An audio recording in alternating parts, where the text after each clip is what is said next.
ang tawagin na po natin ating mahal na pastor. Siya po ang magbigay sa atin ng mensahe. Salamat po sa kay Pastor Alan Earnhardt.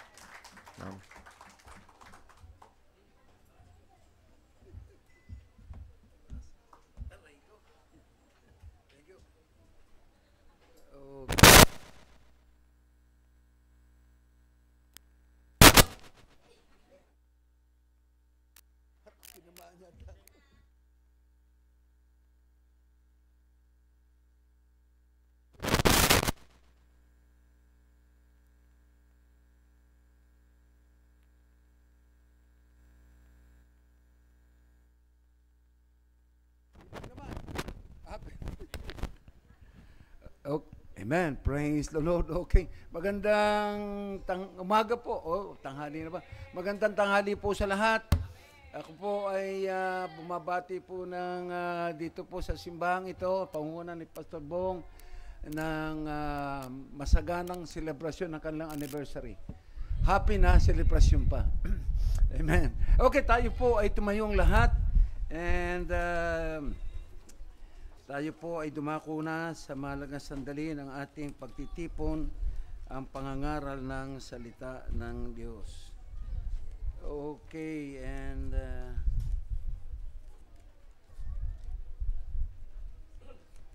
Matthew chapter 6. Matthew chapter 6 ay babasahin ko po and makinig na lang po kayo, no? Doon sa mga may Bible, ay sabayan nyo lang po ako sa pagbabasa.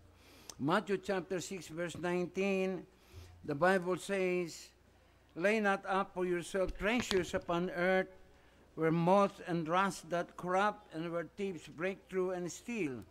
But lay up for yourself treasures in heaven, where neither moth nor rust doth corrupt, and where thieves do not break through nor steal. For where your treasure is, then will your heart be also." Tayo po ay manalangin. Dakilang Diyos na may makapangyarihan sa lahat. Muli salamat po sa araw na ito. I-celebrate po, Panginoon, ang anniversary po ng simbahang ito. Pangunguna po ni Pastor Bong. Pagpalain niyo po siya, ang kanyang family, ang church. Patuloy na gamitin niyo po, Diyos, ang simbahang ito sa marami pang kaluluwang maliligtas, mababago ang buhay at magagamit sa inyong gawain, Panginoon. Salamat, O Diyos. Merong mga simbahan, meron po kayong itinayong mga simbahan upang turuan, makapamuhay sa inyo, makapamuhay na may takot sa inyo, at higit sa lahat, magkaroon ng katiyakan ng buhay na walang hanggan. Banal Espiritu ng Diyos, tulungan niyo po ako, O Diyos, sa pangangaral po ng inyong salita. This is not my message, O Lord. This is your message. I just want to be a help. I just want to be a blessing. I just want that thy name be glorified today. Forgive us our sins. In Jesus' name we pray. Amen. Okay, tayo po'y makakaupo na. And nais ko munang umawit din, mga kapatid, ano? Ayokong patalo ko sa apo ko. Well, thank you, Lord, for your blessing. Ano mo yun? Ano mo ito? Ito.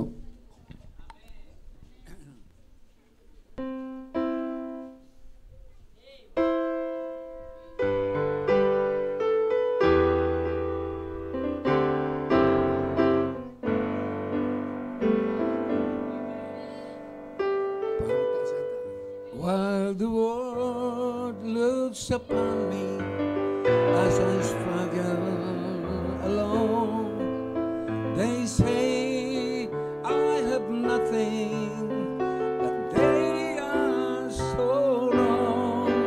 In my heart I'm rejoicing, how I wish they could see.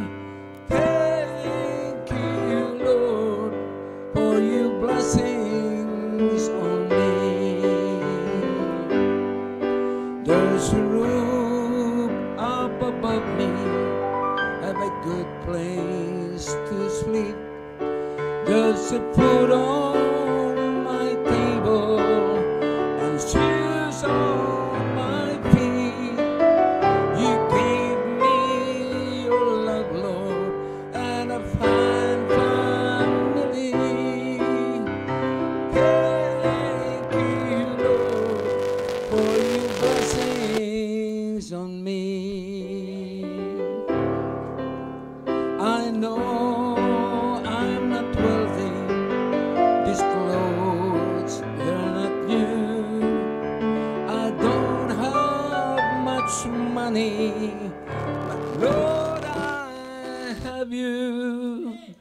and that's all that matters, though the world may not see.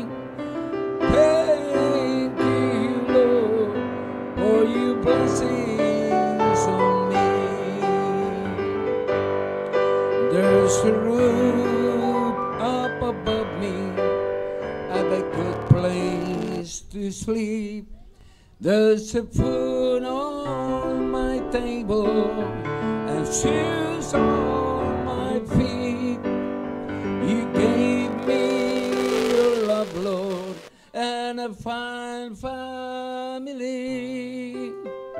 Thank you, Lord, for your blessings on me.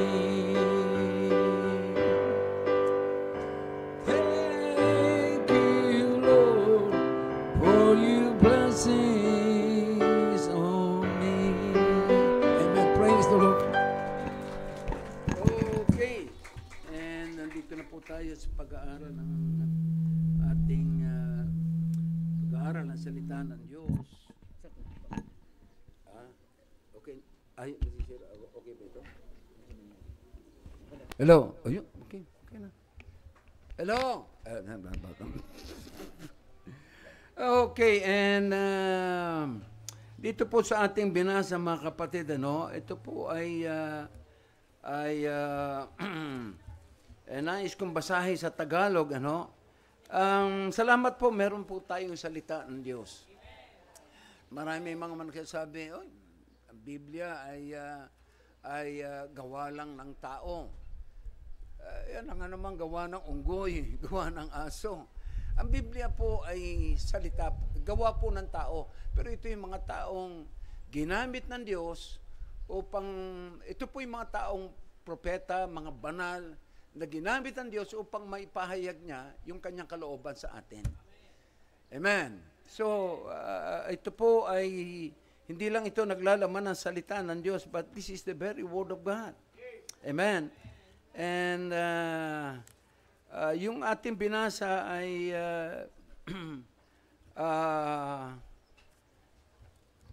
nais kong Tagalogin mga kapatid, para mas maintindihan po natin.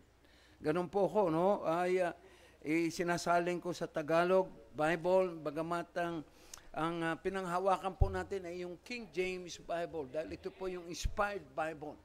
Ang Tagalog Bible, ginagamit natin, ako'y gumagamit ng Tagalog Bible, but I see to it na ito po, yung mensahe nito ay hindi ho nalalayo sa sinasabi ng King James Bible. Amen. And dito nga po sa Matthew chapter, doon po sa ating text, sabi rito, sa verse 19, huwag kayong mag-impok ng kayamanan dito sa lupa. Dito yung may naninirang mga insekto. Merong mga anay, kalawang, at may nakakapasok na mga politicians. Magnanakaw pala. No? Sorry. Hindi ho naman lahat ng politician magnanakaw. Amen? Sa halip, sabi ng Bible, mag-impok kayo ng mga kayamanan sa langit. Ang nagsasalita po rito, mga kapatid, walang iba kundi ang ating Panginoong Jesucristo. Sabi ng Panginoon, sa halip, mag-impok kayo ng mga kayamanan sa langit, do'y walang naninirang insekto, walang anay doon, walang kalawang, at walang nakakapasok na magnanakaw. And sumunod, sabi, sapagkat kung saan naroon ang inyong kayamanan, naroon din naman ang inyong puso. Amen. And napakaganda po mga kapatid, ating pag-uusapan ngayon, pag-iimpok ng kayamanan doon sa langit. Amen. And tandaan po natin and makinig po ng maigi mga kapatid nang maunawaan po natin yung ating pag-uusapan. And tandaan po natin lahat po tayo'y namamatay. Lahat tayo'y namamatay. In the book of Hebrews chapter 9 verse 27, the Bible saying, itinakda sa isang tao, minsan lang mamatay. At pagkatapos dito ay ang paghahatol. Tandaan po natin, hindi lang po tayo na pagkatapos mamatay ay tapos na. No. Meron pong kabilang buhay. The Bible says, merong langit at impyerno. Ang langit po, ito po yung lugar na, sabi nga ng Bible, for God shall wipe away all tears from their eyes, and there shall be no more pain, no more sorrows, no more death, for the former things shall pass away. Ito yung lugar na, mga kapatid, wala nang kalungkutan doon, wala nang arthritis doon, wala nang arthritis doon, wala nang Bombay na sisingil sa inyo, wala nang kamatayan, dahil doon sa langit ay makakasama na natin.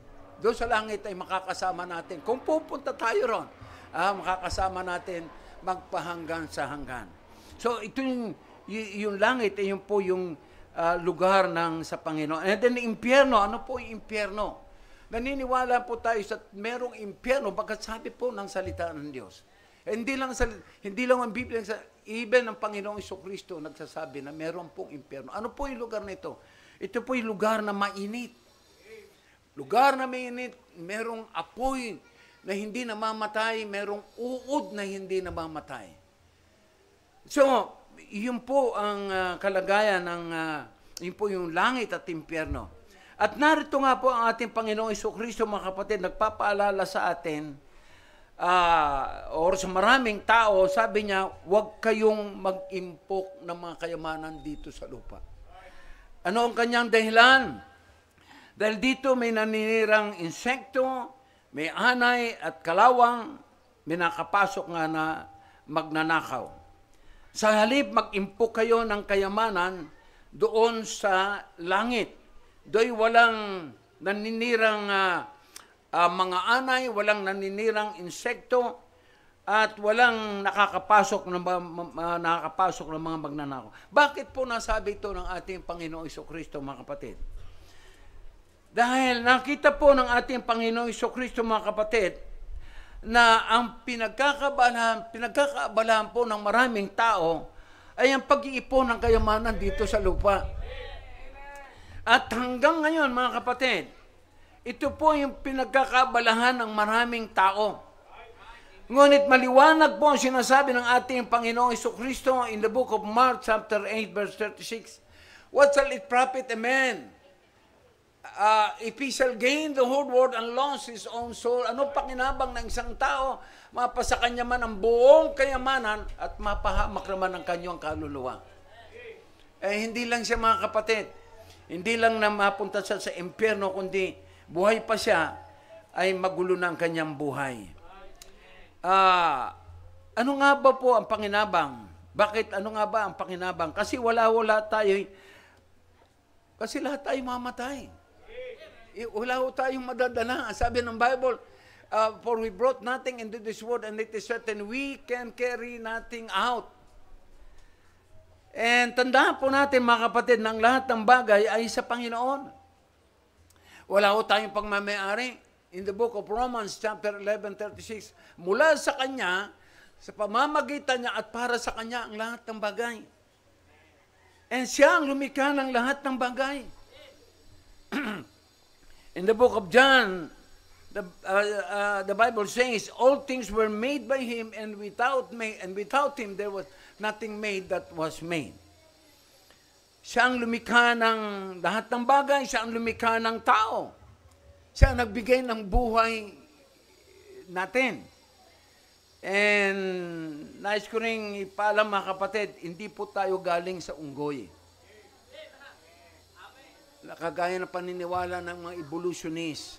Tayo raw po ay, even sa school, itinuturo, man is the highest form of animal. Hindi po tayo animal. Bagamat mayroong po talagang mukhang unggoy. No, pero hindi tayo galing sa unggoy. Sabi, the Bible says, we are wonderfully made by God. Nilikha tayo. Kawangis ng Diyos, hindi mukhang unggoy, hindi galing sa unggoy. Yan ang paniniwala ng mga evolutionist. Naging galing sa buhaya, galing sa ganito, galing sa unggoy, hanggang sa naging tao. Mga kapatid, simple lamang po, kung galing po tayo sa unggoy, wala na sana unggoy ngayon. Amen. So, kaya nga mga kapatid, utos ng Diyos sa atin. Nais ng Diyos na gawin natin, anong nais ng Panginoon na gawin natin bilang mga nilikha niya? Sambahin natin siya. Sambahin natin siya. The Bible says, Revelation chapter 4 verse 11, the Bible says, "For thou art worthy, O Lord, to receive glory and honor, and for thy and power, and for thou hast created all things, and for thy pleasure we are created." The Bible says, andito tayo to please God. Do all to the glory of God. And in the book of Matthew chapter 6:33, the Bible says, Seek ye first the kingdom of God and His righteousness, and all these things will be added unto you. Unahin mo muna ang Panginoon at ang kanyang katuwiran, at lahat ng bagay ay mapapasayo. Hindi ibig sabihin, mga kapatid, ng blessing na mapasayo ay yung magkaroon ka ng marami, pero hindi po yun ang blessing ng Panginoon. Yung blessing ng Panginoon ay yung pagkakaroon ng contentment sa buhay, na anuman problema makaharap mo ay kaya mong harapin dahil meron kang katulong na ang ating Panginoon. And higit sa lahat, hindi ka nag-aalala pag namatay ka sa impyerno ang punta mo, sa langit ang punta mo. Amen? That's the blessing. So, unahin siya. Ngunit yung nga po, mga kapatid, nakakalungkot, mas sinamba ng tao, pinanguna ng maraming tao ang kayamanan kaysa sa Diyos. The Bible says in the book of Romans chapter 2, they worship the Creator more than the Creator. Yun po naging ang kalagayan ng tao sa ngayon, kalagayan ng sanlibutan.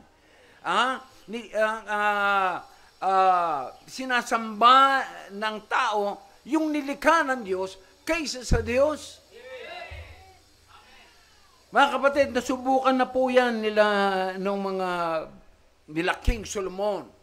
Mayayaman po si King Solomon. Nais kong basahin, mga kapatid, sa Ecclesiastes chapter 2. Nais ko munang sumandali, makita nyo kung ano si Solomon po siya ang sumulat nitong Ecclesiastes, and siya yung tinatawag the wisest man na buhay sa libutan nito. Wisest kasi meron siyang salita ng Diyos. And nandito po yung kanyang paliwanag, mga kapatid. Tandaan po natin, si Solomon ay napakayaman. Anak siya ni Haring David. Namuhay siya, na tinuruan siya mamuhay, tinuruan siya ni King David nung kanyang tatay na mamuhay, na ayon sa kalooban ng Panginoon. Pero natukso siya ng kasalanan ng sanlibutan. Kaya nga sabi niya rito, I said in chapter 2 verse 1, I said in my heart, chapter 2 verse 4, sabi niya rito, I made me great works, I builded me houses. Marami siyang mga tahanan. I planted me vineyards. I made me gardens and orchards, and I planted trees in them of all kind of fruits. I made me pools of water. Maraming swimming pool. Napakayaman nga po nito si King Solomon. To water therewith the wood that bringeth forth trees. I got me servants and maiden. Marami siyang mga kasambahay. And have servants born in my house. Also I had great possession of great and small cattle above all that were in Jerusalem before me. I gathered me also silver and gold, and the peculiar treasure of kings and of the provinces. I got me men singers and women singers, and the delight of the sons of men as musical instrument, and that of all sorts. So I was great. Wala siyang hinangad, mga kapatid, na hindi niya nakamtan. Kaya nga sabi niya, so I was great, and increased more than all that were before me in Jerusalem. Also my wisdom remained with me. And whatsoever mine eyes desired, I kept not from them. I withheld not my heart from any joy, for my heart rejoiced in all my labor. And this was portion of all my labor. Then I look, verse 11, then I look on all the works that my hands hath wrought, and all the labor that had labor to do, and behold, all was vanity and vexation, and there was no profit under the sun. Lahat na meron si Solomon, nung makita niya, nung maliwanagan siya, wala palang kabuluhan. All is vanity. So, bakit nga po walang kabuluhan? Kasi nga po tayo'y mamamatay. Kaya nga, in the last chapter of Ecclesiastes, sabi ni Solomon, kasi namuhay siya, mayaman, magandang lalaki, namuhay siya na malayo sa kalooban ng Panginoon.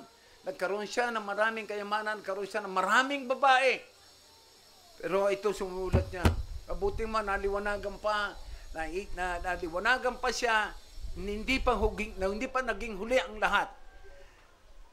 Nagamit pa siya sa Panginoon. Kaya andito, ito si King Solomon, nagpapayo sa atin, kung maaari, wag natin siyang tularan na lumayo sa Panginoon. At ano ang kanyang conclusion? In chapter 12, in verse 1, sabi, remember now the Creator in the days of thy youth. Alalahanin mo ang Diyos habang bata ka pa, habang malakas ka pa. Marami kasi, naalala lang ang Panginoon, pag sira na ang pamilya, sira na yung kanyang buhay, nakakulong na siya, may sakit na siya dahil sa drugs, dahil sa kalayawan. Wag na mangyaring gano'n, mga kapatid. Kaya nga sabi ng Panginoon, alalahanin mo ang Diyos habang bata ka pa. Wag na mangyaring alalahanin mo siya kung sira na ang buhay mo. And ang conclusion niya, mga kapatid, in verse 13, ang sabi niya, let us hear the conclusion of the whole matter.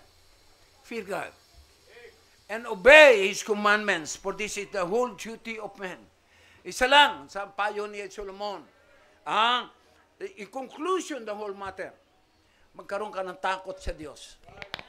At keep His commandments. Sumunod ka sa mga salita. Mga kapatid, bakit nagagawa po ng tao yung kasalanan? Kasi unang-una dahil nga siya ay likas na makasalanan. And nagagawa niya, nagmawa ng kasalanan kasi wala akong takot sa Diyos. Kaya ang sabi ng Bible, the fear of the Lord is the beginning of wisdom.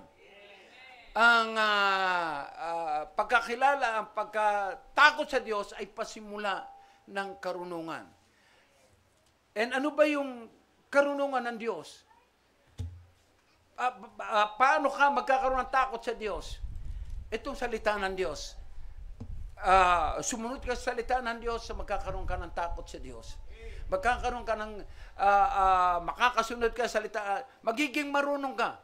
Kasi pag meron ka salita ng Diyos, sinasabi rito na magiging marunong, ay, alam mo na yan, kasalanan, alam mo yan na yung bagay na yan na hindi sa kalooban ng Panginoon, iiwasan mo na yung mga bagay na yan. So, yun po ang buhay ni King Solomon. At salamat, hindi pa naging huli ang lahat, nakapagpayo pa siya. Sa atin, na hanggang ngayon nagagamit natin, magandang halimbawa ang kanyang buhay. Ang buhay po kasi natin na wala sa Panginoon, ang buhay kasi na wala sa Panginoon, mga kapatid, puno ng paghahangad. Hangad, sawa. Hangad uli, sawa. Ganun po ang buhay ng tao eh. Maghahangad, karoon ganito, pagkatapos maghahangad po yan. Kasi nagsawa na siya. Lahat ng bagay, mga kapatid, pinagsasawaan. Sabi nga ng isang pastor, nadinig ko isang pastor, Pastor, ang sabi sa akin, ang kaligayahan lang, ano ang kaligayahan nila? Sa una, meron siyang malaking bahay. Mga unang araw, unang linggo, unang buwan, taon. Masaya siya. Pero after that, napagkasawaan niya ito, mga kapatid. Anong kasiyahan niya lang? Ipagmalaki yung kanyang kayamanan. Yun lang. Alam mo, pare, kita mo yan, bahay ko. Kita mo yan, yung mga kasambahay ko, ang dami, Pero actually, mga kapatid, wala na siyang kasiyahan, Ipagmalaki na lang. Kapag sasawaan po lahat ng bagay. No? Ang buhay, mga kapatid, tandaan natin, sabi ng Bible, in 1 Timothy chapter, godliness with contentment is great gain. Ang mamuhay sa Panginoon na merong contentment, ibig kasiyahan, masaya ka na. Ibig lang sabihin ng mga kapatid, ang buhay sa Diyos, ang buhay na merong Panginoong Jesucristo ay buhay na kontento. Buhay na masaya. Makakain lang tayo sa Jollibee, okay na eh. Merong mga family, mga kapatid, na ako'y naranasan ko rin po yun, na makakain ng tuyo lang, mabuti nga kung tuyo lang eh. Makakain may pagkain lang, kahit na yan ay ang sabaw, tubig, tapos lalagyan ng asin. Naranasan ko rin po yung mga kapatid. Kung wala ka sa Panginoon, masasabi mo, bullshit na buhay ito, bakit ganito? Pero mga kapatid, pag nasa Panginoon ka, ano man ang meron ka, tatanggapin mo ng masaya sa Panginoon. Masaya? Anong malaking pagkakaiba, mga kapatid, kumain ka ng masasarap, pero away naman kayo ng pamilya mo. Away kayong mag-asawa, away kayong mga anak mo, walang nasa mga kalaswaan, namumuhay sa kalaswaan, namumuhay sa drugs. Walang galang sa magulang, marami kabataan, walang galang sa magulang. Dito tuturuan kayo simbahan, paano gumalang. So, mga kapatid, ang buhay na masaya, mga kapatid, ay wala po sa paghahangad. Kundi ang buhay na masaya ay nasa mga bagay na nasa atin na. Sabi nga ng Bible, meron tayong pagkain, meron tayong pananamit, maging masaya na tayo. So, sa amin po mga bisita, mga kapatid, mabuti po yung magkaroon ng pera. Sino po ayaw ng pera dito? Sino po ayaw ng pera? Sino may gusto ng pera? Lahat po tayo gusto ng pera. Wala naman tao hindi may gusto ng pera, mga kapatid. Amen. Pero, may paalala po ang Bible, ang salita ng Diyos sa bawat isa sa atin. Mabuti po yung magkaroon tayo ng pera. Mabuti yung magkaroon tayo ng mga bagay na mabibili ng pera. Pero hindi kaya masigit na mabuti magkaroon tayo ng mga bagay na hindi nabibili ng pera. Yung katiyakan ng buhay na walang hanggan, ikaw yung maligtas sa pamamagitan ng Panginoong Jesucristo ay hindi mo nabibili ng pera. Yung kapayapaan na meron tayo, anuman ang kalagayan na harap tayo, payapa tayo. Kaya nasabi ng Panginoon, I give you peace that the world cannot give. Kaya nga, ang isang Kristiyano, anuman ang kanyang kalagayan, masaya siya. Alam niya, hindi siya pabayaan ng Panginoon. And, di lang yun. Yung pagbabagong ginawa sa iyo ng Panginoon, dati kang hampas lupa, naalala mo yung isang nagpatotoo dito, yung kapatid na ito. Dating manunugal, pero salamat nakakilala sa Panginoon, naligtas ng bagong buhay. So, mga kapatid, napakalaga po nung ang buhay na nasa Panginoon. Kaya walang masayang buhay kundi nasa Panginoon. Amen? So, yun po, yun po yung ating introduction. At ito po yung ating mensahe. So, yun po ang mahalagang katanungan. Yun po yung pag-uusapan natin. Ano nga po ang pinakamahalagang maiimpok natin for eternity? Sabi ng Panginoon, huwag kayong mag-iimpok ng kayamanan dito sa langit. Dahil dito merong mga insekto, may anay, may mga politician, merong magnanakaw na nanakawin ng pera nyo. Sabi ng Panginoong Jesucristo, sa halip pag-impok kayo ng kayamanan doon sa langit. Dahil doon walang kalawang, walang anay, walang magnanakaw doon. Amen. And so yun po ang nais ng Panginoon na pagsikapan natin, na matamo natin, no? And unang-una, bago natin matamo yan, mga kapatid, dapat ka munang maligtas. Baka tiyak ng buhay na walang hanggan. Dapat ka munang magkaroon ng tamang relasyon sa Diyos. Tandaan po natin, ang tayo, o ang tao, ang tao po ay, mga kapatid, ay nilikha ng Diyos. Nilikha ng Diyos, ngunit sabi ng Bible, napalayo sa Diyos, naging makasalanan. And saan po natin naman, bakit nangyari na tayo naging makasalanan? Dahil po sa isang tao, kay Adam. Kaya sabi ng Bible, dahil sa isang tao, lumagana po ang kasalanan at ang kamatayan ng dahil sa kasalanan. Nilikha po ng Diyos si Adam and Eve na walang kamatayan. But ngunit nung sila ay magkasala, pumasok na po yung kamatayan. Kaya nga sabi ng Bible, for the wages of sin is death.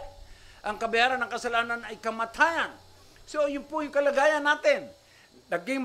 Nilikha ng Diyos, napalayo sa Diyos, naging makasalanan, and dahil nga makasalanan, tayo po yung namamatay. And hindi lang, yun po yung nais ipaalala ng Biblia, ipaalala ng Panginoon Jesucristo. Mga kapatid, hindi lang basta tayo yung mamamatay. Meron pong kabilang buhay. Merong langit at impyerno. In the book of Hebrews, chapter 9, verse 27, ang sabi ng Bible, tinakda sa isang tao, minsan lang mamatay. At pagkatapos dito ay ang paghahatol. Ang buhay po natin, mga kapatid, sabi ng Bible, ay parang isang singaw. Sabi ni James, parang isang singaw. Sa sandaling panahon ay lumilitaw kapag dakay napapawi. Ganun po ang buhay po natin. Ganun po kaiksi ang buhay po natin. No? Parang isang singaw, isang daling panahon ay nariyan pagkatapos napapawi. And mas maganda po yung sinasabi ni Peter na ang buhay natin ay inihalin tulad tayo sa isang damo at bulaklak. Na ang damo ay natutuyo na mamatay. And ang buhay natin ay inahantulad din sa isang bulaklak na minsan ay mabango. Ngunit dumarating ang time na ito'y nalalanta. Ano ibig sabihin dito ng salita ng Diyos? Ano ibig sabihin? Nais lang ipaalala sa atin, mga kapatid, wala tayong dapat ipagmalaki. Huwag mo sabihin mayaman ka ngayon. Huwag mo sabihin kilala ka ngayon. Huwag mo sabihin marami kang pera sa ngayon. Bukas, huwag mo sabihin maganda ka ngayon. Bukas, malalanta ka, mamamatay ka. So, mga kapatid, yun po yung kalagayan ng tao. No? So, kaya nga sabi ng Bible, in the book of Psalms, boast not thyself of tomorrow. Huwag mo ipagmalaki yung bukas. Dahil hindi mo alam, bukas mamamatay ka. Katulad ng isang mayamang hangal. Kinuwento sabi ng Panginoon Jesucristo, huwag kayong maging gahaman sa buhay. Nagkwento siya ng kinuwento niya isang taong mayaman, na sabi ng Panginoon ay pagkatapos na itong mayaman na ito ay nag-ani ng malaking ani, nilagay niya sa isang kamalig, at pagkatapos ay nagpagawa pa ng isang kamalig dahil hindi nagkasa sa isang kamalig yung maraming ani. Ang sabi niya, ayan, mayaman na ako, hindi na ako gugutumin. Hindi na gugutumin. Magpapakasaya na lang ako, iinom, kakain at magpapakasaya. Marami siyang pera. Pero ang sabi ng Panginoon, hoy, hangal! Bukas mamamatay ka. Sino makikinabang ng kayamanan mong yan? Kaya nga sabi ng Panginoon sa kanyang mga disciples, huwag niyong gagayahin ng mga taong yan. Ganyan yung mga taong nag-iipon ng kayamanan dito sa lupa, ngunit dukha naman sa harap ng Panginoon. Sino mayaman? Kung ikaw ay naglilingkod sa pangawaring, wala kang tahanan, wala kang pagmamayari, pero ako may niniwala, hindi ka pabayaan ng Diyos. Wala kang kayamanan, pero mga kapatid, kung ikaw naglilingkod sa Diyos, mayaman ka sa harap ng Panginoon. Amen. So, yun po yung ang ating, yun po yung kalagayan ng tao. You know, tayo nilikha, naging makasalanan, mamatay. At, hindi na basta mamatay, punta sa impyerno. Dahil ang sabi ng Bible, sa lahat nga ng makasalanan, in the book of Revelation, sa lahat nga ng makasalanan ay dadali sa dagat-dagatang apoy na siyang pangalawang kamatayan. So, yun po yung kalagayan. Nilikha, naging makasalanan, mamatay, punta sa impyerno. Pero salamat din, mga kapatid, sabi ng Bible, mahal tayo ng Diyos. Mahal tayo ng Diyos. Huwag nyo kakalimutan yung talatang John 3:16. Ang sabi ng Bible, for God so loved the world that He gave His only begotten Son, whosoever believes in Him shall never perish, but have eternal life. Salamat! Mahal tayo ng Diyos na lumikha sa atin. And nakita nyo yung ating kalagayan. Anong ginawa ng Panginoon? Mahal niya tayo. Meron siyang ginawa. Binigay niya yung kanyang bugtong na anak ang Panginoong Jesucristo. Upang maging ating tagapagligtas. Sino man manalig sa Kanya ay hindi na mapahamak, kundi magkaroon ng buhay na walang hanggan sa langit. So, salamat sa Panginoong Jesucristo. Salamat sa pag-ibig ng Diyos. Tayo po ay naliligtas. And so, meron ng tayo na mapapahamak papunta sa impyerno, meron ng daan patungo sa langit. Sino ang daan? Ang Panginoong Jesucristo. Sabi ng Panginoon, ako ang daan, I am the way, the truth, and the life. No man cometh unto the Father, but by me. Siya ang daan patungo sa langit. Sabi ng Panginoon, tandaan natin ang Panginoong Jesucristo po natin ay namatay, nilibing, ngunit nabuhay na muli after 3 days, nabuhay na muli. Yan po'y mabuting balita. Siya nabuhay na muli. Sabi niya, I am the life and the resurrection. He that believeth in me, though he were dead, yet shall he live. Ako ang buhay at ang pagkabagong buhay. Sino man manalig sa akin ay hindi na, bagamat mamamatay, ay mabubuhay na muli kasama ng Panginoon. Amen. Yun po yung ating pag-asa. Lahat po tayo mamamatay. Wala tayong madadala sa kabilang buhay. Ang mahalaga lamang mga kapatid, ay magkaroon tayo ng, kailangan natin ng Panginoong Jesucristo para makatiyak tayo ng langit. Amen? And nais ko rin ipaalala mga kapatid, ang kaligtasan po na sinasabi ng Bible ay hindi po yung gumawa ka lang ng mabuti, okay na. Ako po ay naligtas, na born again po ako at the age of 40 years old. Kaya sabihin niyo na ako anong kasalanan na meron ng sanlibutang to, wala lang yung drugs, hindi ko naranasan ko po yan. Pero at the age of 40, ay na born again ako, salamat hindi pa naging huli ang lahat sa buhay namin mag-asawa. Salamat na muntik-muntikana nang masira yung aming family nang dahil wala ako sa Panginoon. Marami kaming bahay, meron akong hanap buhay, meron kaming magandang aming hanap buhay, meron kaming kayamanan, may mga sasakyan kami, pero magulong buhay dahil wala sa Panginoon. And every time sinasabi ko, Nanay, Ma, kasi uwi ako, madaling araw na, nakainom. Papa, parang naliligaw ka na. Bakit? Nakainom eh. Wala na. Gabi-gabi na lang, lasing ka. Iba na amoy mo, bango-bango mo. Nightlife, mga kapatid, And sabi niya, Papa, nung bandang huli na magsasawa na miss ko, totoo po ito, sa patotoo. Sabi na miss ko, Papa, kung di ka magbabago, maghiwalay na lang tayo. Napapabayaan mo na kami. Napapabayaan mo na sarili mo. Alam mo, sabi ko, mga kapatid, at yun ang katwiran ng marami. Bakit? Mama, pabaya ba akong tatay? Irresponsable ba akong tatay? Ha? Pinabayaan ko ba kayo? Natamo natin ang kayamanang ito, magandang hanap buhay, dahil nagsikap ako. Pagsisikap natin. And, ang mga anak natin nag-aaral sa magandang school. Pabaya ba akong tatay? Sabi ko sa kanya, hindi ako pabayang tatay. Pero pagbigyan mo naman ako sa mga nakikisama lang naman ako sa barkada ko. Maraming ganun eh. Yun ang katwiran ng maraming tatay eh. Nakikisama lang naman ako, nakikisama sa inuman, nakikisama sa nightlife. Pero yung ba, sabi ng Panginoon, yung ba? Sabi ng Panginoon, if any man be in Christ, he is a new creator. Bagong tao.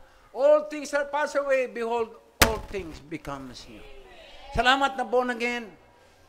Wala sa akin lahat. Naiwan ko lahat ng mga bagay na hindi ayon pa sa kalooban ng Panginoon. Nahirapan ako sa sigarilyo.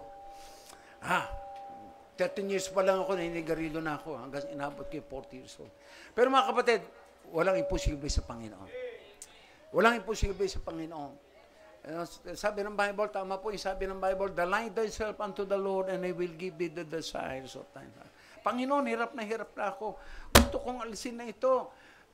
Itong bisyong ito. Gumamit naman siya ng tao para ituro sa akin na iwanan ko na yung sigarilyo. Kaya naninigarilyo pa rito, magsabi sa akin paano nyo iwanan ang sigarilyo. At tuturuan ko kayo. Amen? So, salamat na born again. Amen? And, isa rin po mga kapatid, ako po ay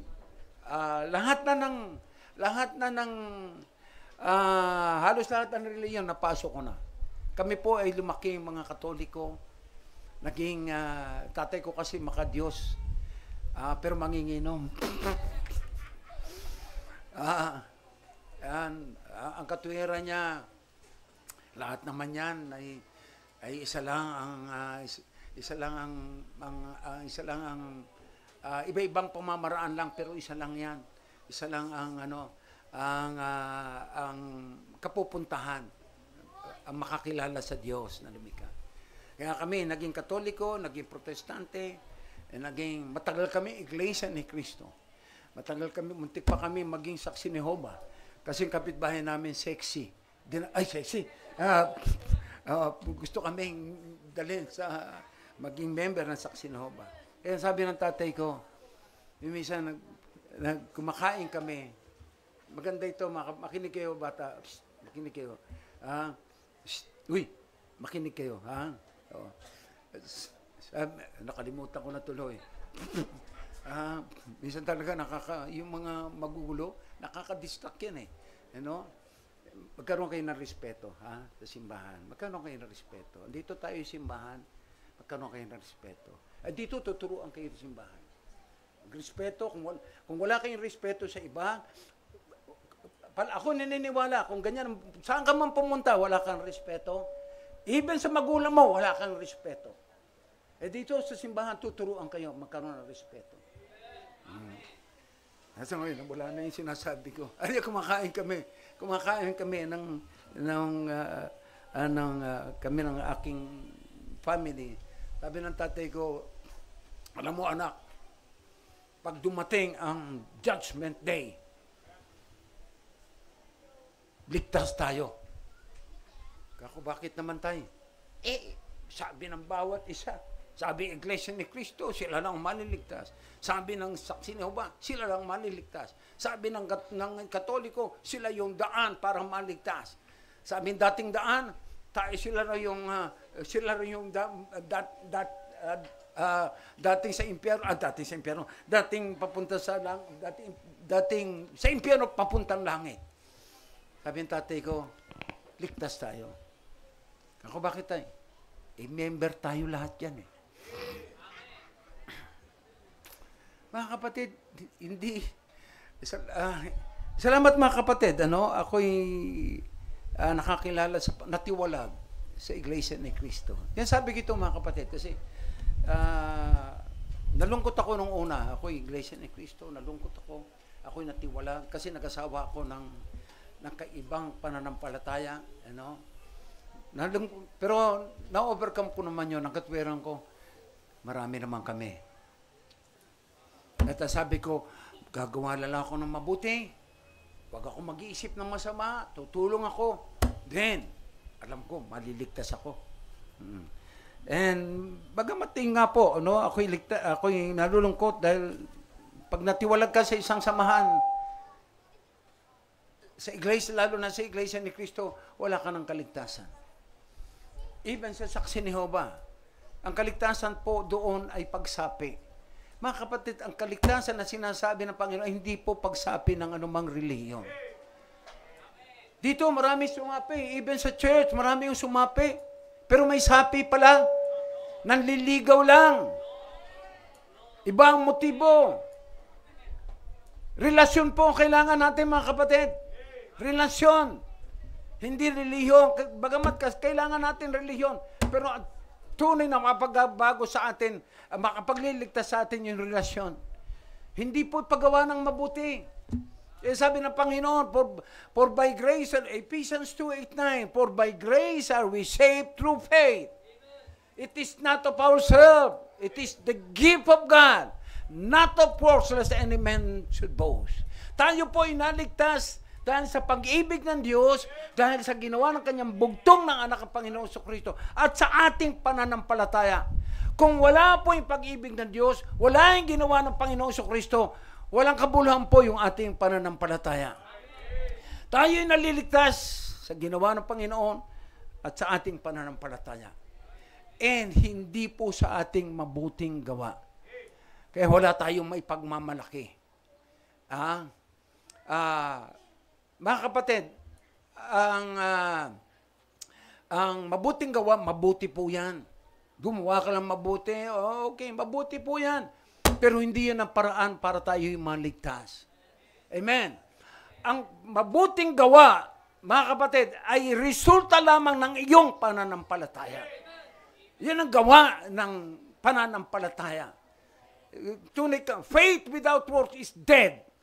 Kung nananampalataya ka, wala kang gawa, patay ang pananampalataya mo. Tama naman sabi ng Bible. Hindi yun sa paggawa ng mabuti. Praise the Lord for that.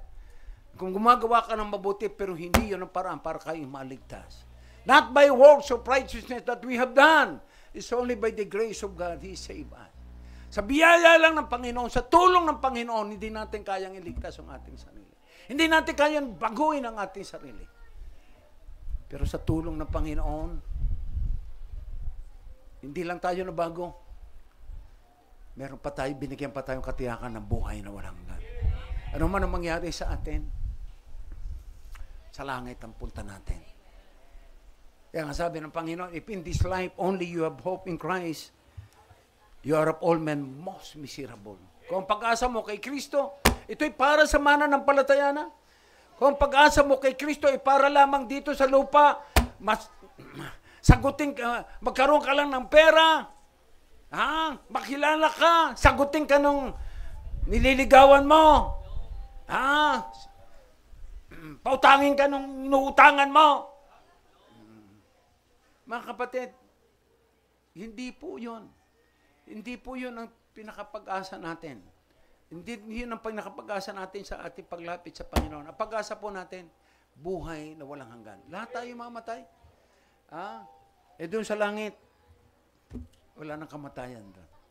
Amen? Kaya nga, ganun po ang simbahan. Yun po tinuturo ng simbahan. And ang simbahan po ay hindi po yung building. Ang simbahan po ay grupo ng mga taong mananampalataya. Ito yung mga grupo ng mga na-born again. Ito yung mga taong nagsisinakasal, tumanggap sa Panginoong Kristo. Ano? At ikaw na naligtas, kailangan mo simbahan. Kailangan mo. Faith comes from hearing and hearing by the Word of God. Kaya maraming sabi, tanungin mo, tayo kilala mo si Kristo? Nananalig kay Kristo? Pastor naman, sino ba naniniwala sa Panginoon? Kristiyano, nananampalataya pero lasenggo. Galing pa sa sugalan. Yung ba, Kristiyano? Nakikilala mo si Kristo? Salamat sa patotoo ng isang kapatid. Every time, totoo po nangyari ito. Ando yung babae, yung nanay, hawak baraha. Sabi ko, Nay, kilala niyo si Kristo? Pastor naman, sino ba naman hindi nakakilala sa Panginoon? Nanampalataya kay Kristo. Pastor naman, ganun pa. Ewan ko, ano ibig sabihin, para maalis yung malas siguro. Sino pa naman, pastor, hindi nanampalataya sa Panginoon? Mamaya, tumama. Anong thank you, Lord? Tumama. Po! Katakot-takot na mura. Tumama rin! Po! Yung ba? Araw ng linggo, Kristiyano, mananampalataya, pero nandun, sa sugalan. Mga kapatid, ang araw po ng linggo, salamat, nandito po tayo lahat. It's a day. It's the Lord's Day. Kailangan po natin simbahan. Ikaw na naligtas, kailangan mo, turuan ka na simbahan. Man shall not live by bread alone, but by every word that proceeded out of the mouth of God. Turuan ka. Mamuhay sa kalooban ng Panginoon. At paano pag naayos ka rito, then, magagamit ka sa gawain ng Panginoon. Magagamit ka sa ikaliligtas din ng marami pang kaluluwa. Salamat sa mga kapatirang ito na nagdala sa inyo rito, mga kapatid. Salamat sa kanila. Sila na mga naligtas, yun ang dakilang, gusto rin nila maranasan nyo yung masaganang biyaya na meron sila sa ngayon na naranasan nila. Maranasan din ninyo yung mga pagpapalang yan ng Panginoon. Amen.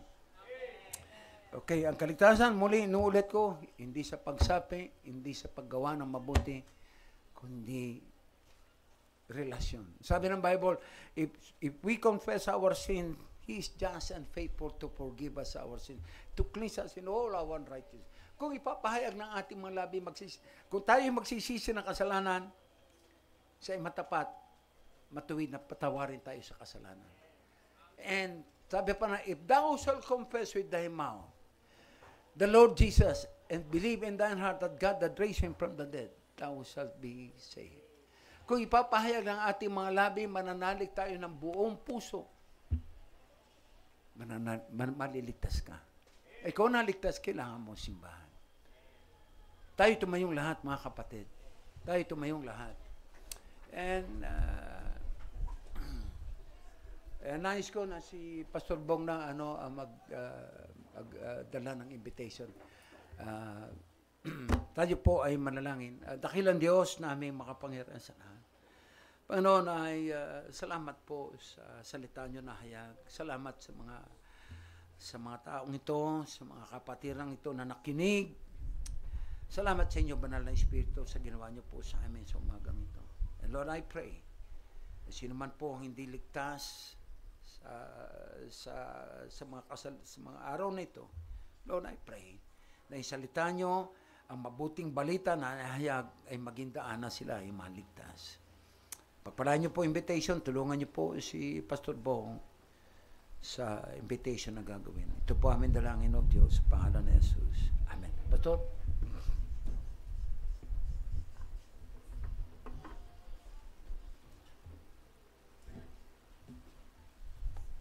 Salamat po, Pastor, sa mensahe. At abang tanda natin, no, saan tayo mag-iimpok ng kayamanan? No, Kahit anong yaman natin, anumang mayroon tayo, sabi ng Biblia, for what shall a profit a man if he shall gain the whole world and lost your own soul. Ano man ang yaman natin, no? Ano man ang pakinabang yan, kung ang ating kaluluwa ay mapapahamak sa impyerno. Tanda natin, lahat tayo mamamatay. No? At lahat tayo makasalanan, at ang makasalanan, magbabayad sa impyerno. Sabi ng Psalm 9:17, the wicked shall turn into hell that forget God. Sa impyerno po tayo patungo kung tayo magbabayad. Kaya salamat, ang mabuting balita, si Jesus ang nagbayad ng ating kasalanan. No? Sabi ng Romans 10 verse 5, but God commended His love towards us in that while we were yet sinners, Christ died for us. Si Jesus po nagbayad ng dapat nating bayaran sa krus ng Kalbaryo. Binayaran niya doon ang dapat nating bayaran doon sa impyerno. Si Jesus po ang nagbayad. Kaya mabuting balita. Kaya po kayo dinala dito sa lugar na ito para makasumpong kayo ng mabuting balita. Ng masamang balita, tayo mamatay patungo sa impyerno. Ang mabuting balita, si Jesus na nagbayad. So, anong gawin natin para maligtas tayo sa impyerno? Una, aminin natin na tayo isang makasalanan. Pangalawa, tayo sumampalataya sa Panginoon. For whosoever believe in Him should not perish but have everlasting life. If we believe the Lord Jesus Christ died in the cross of Calvary, tayo maliligtas sa impyerno patungo sa buhay na langgan. Ang sabi ng Romans 10 verse 9, if thou shalt confess with thy mouth the Lord Jesus Christ and believe in thine heart that Jesus Christ raised Him from the dead, with the mouth confession is made unto salvation. So po, kung tayo ngayong gabi, ngayong umaga, ipahayag natin sa ating mga labi at tumawag tayo sa Panginoon sa pamagitan ng panalangin. Ang sabi ng Romans 10:13, for whosoever shall call upon the name of the Lord shall be saved. Ang panawagan ay panalangin. Call. Ngayong umaga, sa aming mga bisita, nais ko po, anyayahan kayo manalangin. Sabay po kayo sa panalangin. Tanggapin natin si Jesus sa ating puso bilang Panginoon at tagapagligtas. Ang sabi ng Romans 6 verse 2, 1 Corinthians 6 verse 2, now is the accepted time, now is the day of salvation. Ngayon ang araw ng pagtanggap at ngayon din ang araw ng kaligtasan. Kaya tanggapin natin si Jesus bilang tagapagligtas at mayroon tayong buhay na walang hanggan. Kaya decide now to have eternal life. This is the gift of the Lord Jesus Christ, the gift of eternal life. So ngayong maga, tayo pumikit po at sabay po kayo sa panalangin, tanggapin natin si Jesus sa ating puso bilang Panginoong pagligtas. Sabay po kayo sa panalangin ngayong umaga. Ito po ang panalangin sa malakas na tinig po. Sabay po kayo. Dakilang Diyos, makapangyarihan sa lahat. Salamat po sa inyong mga salita. Nalaman ko po na ako'y isang makasalanan, magbabayad sa dagat-dagatang apoy ng impyerno. Salamat sa inyong pag-ibig sa akin. Ikaw ay namatay, nagbuhos ng dugo doon sa krus ng Kalbaryo para bayaran ang aking kasalanan. Patawarin mo po ako sa aking kasalanan. Tinatanggap kita sa aking puso bilang Panginoon at tagapagligtas. Salamat po sa buhay na walang hanggan doon sa langit. Sa pangalan ni Jesus. Amen. Praise the Lord, no? Pakitaas ang kanang kamay sa matumanggap sa Panginoon. Praise the Lord. Okay, maya. Amen. Praise the Lord. Yan ang mabuting balita. Ang sabi ng Luke 10:20, rejoice because your name is written down in heaven. Sinulat na ng Diyos ang ating pangalan sa aklat ng buhay. At ang pangako niya sa John 10:28, I gave unto them eternal life. Shall any man pluck him out of my hand? Hindi na yan. Wala nang makakaagaw niyan. Wala nang makababoy niyan. Kundi tayo may buhay na walang hanggan. Kung dumating man sa atin ang kamatayan, mayroon tayong buhay na walang hanggan. At ang sabi ng Roma 8:1, wala nang katulan ang mga na kay Kristo. Hindi na po tayo hatulan ng impyerno dahil tayo ay doon na sa Panginoon sa Kristo. May buhay na walang hanggan na matagpuan lamang natin kay Kristo Jesus. Amen? Bagaman tayo isang araw mamatay, sabi ng Romans 6:3, for the wages of sin is death, but the gift of God is eternal life through Jesus Christ. Amen? Kaya tinanggap niyo si Kristo ngayon, mayroon kayong buhay na walang hanggan. Amen? Kaya, pag-pray po natin, ang buhay natin dito maiksi. Pag-pray natin na bigyan pa tayo ng Diyos na mabang buhay para kayo magamit ng Diyos at lumago kayo sa salita ng Panginoon. At nawa itong simbang ito ay gamitin ng Diyos para kayo ay lumago at kayo ay mag-akay pa sa mga mahal ninyo sa buhay na hindi pa nakatiyak ng langit at buhay ng hanggan. Kasi sila po ay patungo din sa impyerno. Kaya yun, mga kapatid, no? Salamat po. Palakpakan po natin yung mga tumanggap sa Panginoon. Salamat din sa ating speaker, kay Pastor Alan. Praise the Lord. Okay, salamat po. Ako na lang po mag-pray. Tayo pumikit.